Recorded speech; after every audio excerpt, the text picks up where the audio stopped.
ಈಚ್ಘಟ್ಟ ಗ್ರಾಮ, ಹೊಳಲ್ಕೆರೆ ತಾಲೂಕು, ತಾಳೆ ಹೋಬಳಿ. 2022 ಹಿಂದೆ ನಮ್ಮ ಗ್ರಾಮದಲ್ಲಿ ಅದೇ ಈಗ ಏನು ಸೋಲಾರ್ಗೆ ಅಂತಂದೇಳಿ ಕೊಟ್ಟಿದ್ದೆ ಜಿಲ್ಲಾಡಳಿತ, ಅದೇ ಜಾಗದಲ್ಲಿ ಸುಮಾರು ಒಂದು 30 ಕುಟುಂಬಗಳು ಉಳುಮೆ ಮಾಡ್ಕೊಂಡಿದ್ರು. ಆ ಜಾಗದಲ್ಲಿ ನಮ್ಮ ಗ್ರಾಮದವರೇ ಇದನ್ನ ಅರಣ್ಯ ಇಲಾಖೆಗೆ ಅಭಿವೃದ್ಧಿ ಪಡಿಸೋದಕ್ಕೆ ಅಂತ ಬಿಟ್ಕೊಡ್ರಿ, ದನ ಕರುಗೆ ಅನುಕೂಲ ಆಗುತ್ತೆ ಮತ್ತು ಮಳೆ ಅಭಿವೃದ್ಧಿ ಆಗುತ್ತೆ ಅಂತಂದು ಹೇಳಿದ್ರು. ಅದಕ್ಕೆ ಭದ್ರಾಗಿ ಬಿಟ್ಕೊಟ್ಟಿದ್ವಿ. ಆದರೆ ಈಗ 2025ರಲ್ಲಿ ಡಿಸೆಂಬರ್ ತಿಂಗಳಲ್ಲಿ ಅದೇ ಜಾಗಕ್ಕೆ ಜಿಲ್ಲಾಡಳಿತ ನಮಗೆ ಸೋಲಾರ್ ಅಳವಡಿಕೆಗೆ ಅನುಮತಿ ನೀಡಿದೆ ಅಂತಂದೇಳಿ ಯಾವುದೋ ಒಂದು ಕಂಪ್ನಿಯವ್ರು ಬಂದು ಆ ಜಾಗನೆಲ್ಲ ಕ್ಲೀನ್ ಮಾಡ್ತಾಯಿದ್ರು. ಅದನ್ನು ವಿಚಾರಿಸಿದರೆ ನಮ್ಮ ಮೇಲೆ ಒಂಥರ ದೌರ್ಜನ್ಯದ ರೀತಿ ಮಾತಾಡೋದು, ನಮ್ಮ ಮೇಲೆ ಒಂಥರ ದಬ್ಬಾಳಿಕೆ ನಡೆಸೋದನ್ನು ಮಾಡ್ತಿದ್ದಾರೆ. ಅದನ್ನು ಮನವಿಯ ಜಿಲ್ಲಾಡಳಿತಕ್ಕೆ DC ಅವರಿಗೆ 7ನೇ ತಾರೀಕು 1ನೇ ತಿಂಗಳು ಈ ತಿಂಗಳಲ್ಲೇ ಕೊಟ್ಟಿದ್ವಿ. ಮತ್ತು 2024ರಲ್ಲೇ ಕೊಡಬಾರ್ದು ಅಂತ ಹೇಳ್ಕೊಟ್ಟಿದ್ವಿ ಅವತ್ತು. ಆದರೂ ಆ ಮನವಿ ಕೊಟ್ಟ ಮೇಲೆ ಅವ್ರು ಕೊಟ್ಟಿದ್ದಾರೆ. ಅದನ್ನು ರದ್ದು ಮಾಡಿ ಅಂತಲೂ ಕೊಟ್ಟಿದ್ವಿ ಈಗ 7ನೇ ತಾರೀಕಲ್ಲಿ.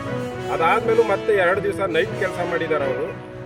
ಅದಕ್ಕೋಸ್ಕರ ಮತ್ತೆ ಈಗ ಇದ್ರ ವಿಷಯವಾಗಿ ರದ್ದು ಮಾಡಬೇಕು ಅಂತಂದೇಳಿ ಖಂಡಿಸಿ ನಾವು ಅರ್ಜಿ ಕೊಡೋಕ್ಕೆ ಬಂದಿದ್ವಿ, ಮನವಿ ಪತ್ರ ಕೊಡೋಕ್ಕೆ ಬಂದಿದ್ವಿ. ಕರಿಯಪ್ಪ, ಈಚ್ಘಟ್ಟ.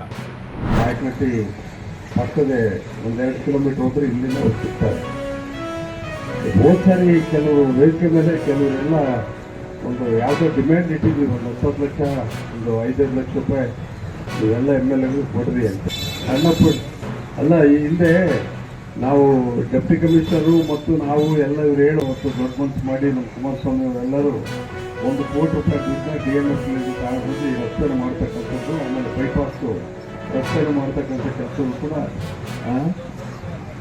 ಅಲ್ಲ ಅವ್ರು ಹೇಳಿದಕ್ಕೆ ಅದು ಕೊಟ್ಟರೆ 1 ಕೋಟಿ ರೂಪಾಯಿ. ಇವತ್ತು ಅದು ಏನಾಗಿತ್ತು ಆ ಕಡೆ ಬೈಪಾಸ್ ಅಂತೂ ಇನ್ನೂ ಪೂರ್ಣ ಆಗಿಲ್ಲ ಅಂತೇಳಿ ನನ್ನ ಗಮನಕ್ಕೆ.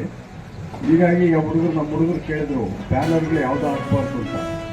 ಅವು ಸರ್ಕಾರದ ವತಿಯಿಂದ ಪ್ರೋಟೋಕಾಲ್ ಪ್ರಕಾರ ಏನು ಬರುತ್ತೋ ಅಷ್ಟು ಮಾಡಿ, ಅಂದರೆ ಕಂಡುಕೊಂಡವರೆಲ್ಲ ಬಂದು ಬೀದಿಗೆ ಹಾಕೋದು ಎಲ್ಲ ಪಟ್ಟಣ ಪಂಚಾಯತ್ಗೆ ಜವಾಬ್ದಾರಿ ಕೊಟ್ಬಿಟ್ಟು ಆ ಥರ ಅವ್ರು ಹೇಳಿದ ರೀತಿಯಲ್ಲಿ ಎಲ್ಲದನ್ನು ಹಾಕ್ತಾರೆ. ಜನರೇ ಕಾಣೋದಿಲ್ಲ, 10 ಲಕ್ಷಕ್ಕೆ ಹಾಕೊಳ್ತಾರೆ.